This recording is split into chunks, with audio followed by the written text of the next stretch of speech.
I have been a subscriber to your channel for a few months now and love the scenery you depict in your videos. I read all the comments and am sorry you often have to put up with the naysayers who only click on a video to attempt to discredit the person who experienced the NDE being narrated. I wish to tell my own near-death experience, but I also wish to remain anonymous because my own family turned against me when I first told them it. I was called crazy and worse. My parents, whom I no longer talk to, even tried forcing me into counseling with the pastor of our church. How hard is it for a true believer of God to believe He has the power to show us things beyond this earthly plane of existence? You may feel free to use my experience on your channel. Again, I do ask to remain anonymous, because when people hear that you have had a near-death experience, it just seems to bring out the worst in them, and I do not want or need that in my life. My NDE happened in the early 1990s. I was a college student, living in the dorms, and partying probably a bit too much. After one particular night of drinking with friends, I became separated from the group. This particular night, I was more than a little drunk. One minute, we were all bar hopping along the university strip, and the next I began to feel extremely hot, so I excused myself and stepped outside for some fresh air. Once I had regained my composure, is composure the right word, I stepped back inside the bar and could not locate anyone from the group I was with. I found out later they thought I had left, and they went on to the next bar. After wandering through the club for what had to be at least 20 minutes, I decided to head back to the dorms. This is where things really went fuzzy for me. I remember stopping along the way to rest on a bus stop bench and then deciding to lay down for just a minute. I have no idea how long that minute turned into because I passed out. When I woke up, or thought I had woken up, I found myself staring down at the bench, and it took a brief moment for me to realize two things. One, I no longer felt intoxicated, and two, I was staring at my own self lying on the bench. While this should have been enough to freak me out, it didn't. I felt no connection to the body I had left behind. In fact, I felt as if a newfound freedom that always should have been there had arrived. I did not care for that body, nor did I wish to return to it. Looking around, which I could now do without any effort on my part, I realized I could now see in a 360-degree radius. I could also see objects and people that were far away as if they were right next to me. There was a tunnel that had appeared behind me, yet elevated maybe 15 feet in the air, and somehow I just knew I was to go through it, so I did. At first I floated gently through the tunnel, but I gradually began to pick up speed. I cannot begin to describe the feeling that washed over me as I plunged headlong towards an unknown destination. Time seemed to no longer exist, and I am not sure how far this tunnel took me, but I can say for sure that I left Earth's atmosphere and moved through space. After a bit, again, time was not a thing anymore, so I can't say for sure how long it was. I began to see a light in the distance. The light grew bigger as I got closer to it. I know everyone speaks of the love they feel when they reach the light, and this also happened to me.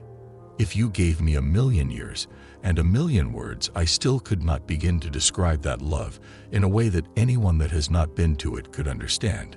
It was like being embraced by the entire universe in one gigantic hug that completely filled every nerve.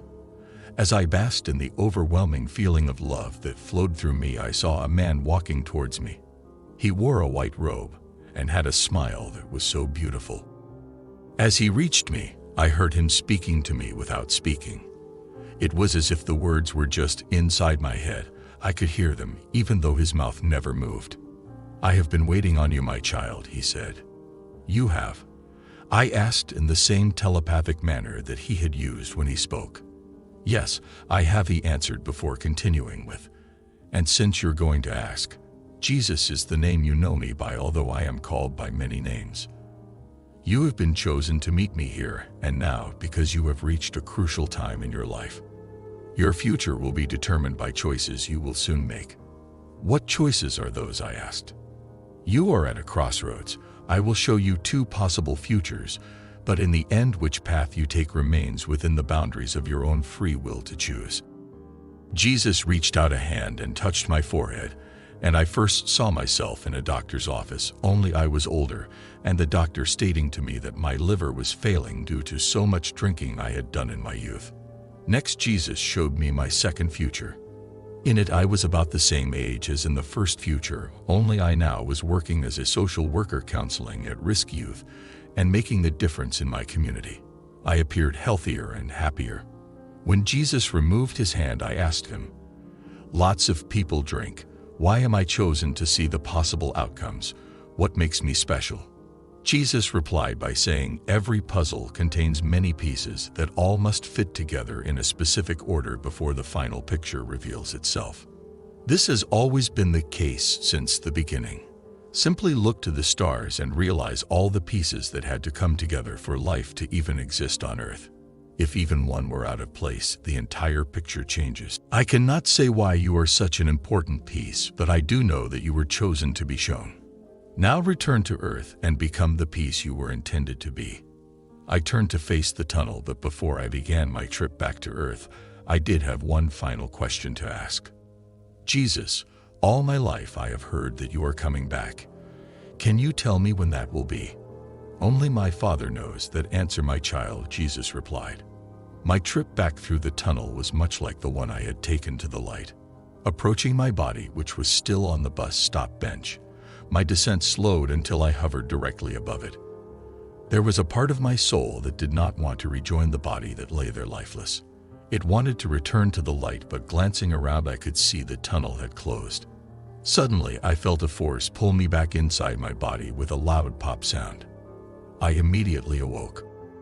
I was cold, but no longer felt any intoxication at all.